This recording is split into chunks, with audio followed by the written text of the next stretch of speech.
terkait dengan kegiatan mitra, ya, di catatan saya, ya, anggaran BP2MI udah kecil, ya. Tahun lalu saya melakukan kegiatan masih didampingi oleh teman-teman dari pusat BP2MI Palasro Simbolon.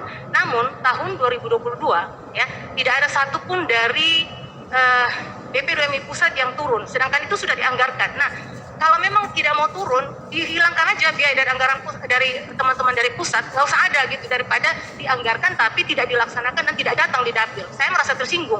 Apakah karena saya dari NTT jadi orang pusat tidak turun ke daerah saya? Ini menjadi catatan penting karena saya lihat bahwa masyarakat sangat senang ya ketika mendapat informasi baik itu dari provinsi maupun dari pusat. Ini ada sebuah support dari pemerintah pusat ketika turun di dapil. Tapi menjadi catatan, 2 kali saya melakukan kegiatan yang datang di NTT. Ini menjadi catatan penting. Kalau memang tidak mau datang, sudah hilangkan aja anggaran untuk perjalanan dinas dari pusat ke daerah. Daripada kita mengalokasikan anggaran tapi itu tidak dilaksanakan. Ya, itu menjadi silpa. Ibu, saya ingin menyampaikan permohonan maaf di forum yang terhormat ini. Saya ambil alih tanggung jawab itu sebagai pimpinan yang selama ini saya juga baru mendengar sekarang. Ya, padahal ibu bisa kontak aja, nanti saya langsung marahin, bu, langsung hukum. Saya minta maaf. Anggota minimal itu adalah para direktur. Jadi tidak boleh lagi hanya mengandalkan UPT atau balek. Itu sudah saya tekankan menjadi aturan baru di BP2MI. Itu sebagai bentuk penghormatan ya dengan mitra kerja BP2MI dengan Bapak Ibu sekalian. Saya sekali lagi mohon maaf, nanti setelah bubar rapat ini pasti saya akan lihat di jadwal saat Ibu sosialisasi siapa yang tidak yang melaksanakan tugasnya. Jangan-jangan SPJ-nya ada tapi tidak hadir tempat Ibu. Untuk penghinaan, saya katakan itu izin pimpinan saya mau tambahkan sedikit. Pada saat sosialisasi saya diminta, saya menyesuaikan waktu dari BP2MI. Tapi ketika pelaksanaannya, ya, dengan sebelah pihak membatalkan tidak hadir dalam kegiatan, padahalnya rakyat sangat membutuhkan. Saya sudah bilang bahwa orang pusat akan turun, saya bilang gitu.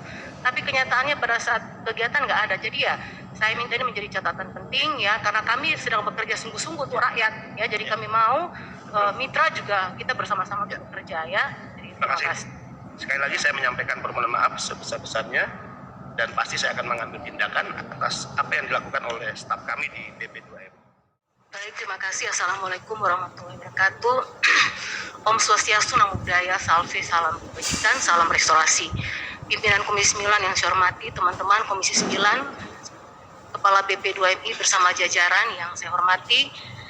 Terima kasih. Ada beberapa hal yang ingin saya pertanyakan pada kesempatan ini. Tapi sebelumnya saya ingin memberikan apresiasi kepada BP2MI atas pencapaian dengan predikat WTP ya 8 kali berturut-turut. Ini ya artinya sebuah prestasi juga ya. Namun ada beberapa catatan penting yang perlu saya sampaikan. Yang pertama, ini di halaman 15 terkait dengan nilai kewajiban yang sebesar 7 miliar ya. Nah, di sini ada utang pihak ketiga itu terdiri dari utang rumah sakit, biaya sewa ambulans dan lain sebagainya. Nah, saya mau pertanyakan terkait dengan ini pengeluaran untuk biaya sewa ambulans yang sebesar 203 juta. Ini sudah pasti menjadi pengeluaran setiap tahunnya ya. Nah, saya pertanyakan apakah dimungkinkan untuk BP2MI membeli saja ambulans gitu ya, sehingga bisa menekan pengeluaran, sehingga mungkin hanya biaya operasional dan maintenance saja yang dikeluarkan setiap tahunnya.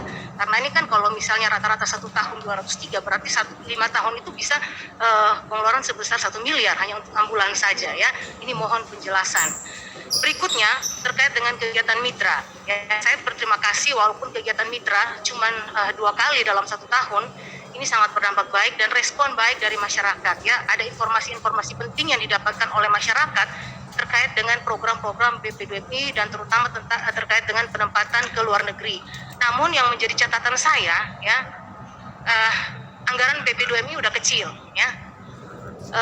Tahun lalu saya melakukan kegiatan masih didampingi oleh teman-teman dari pusat BP2MI Palasro Simbolon.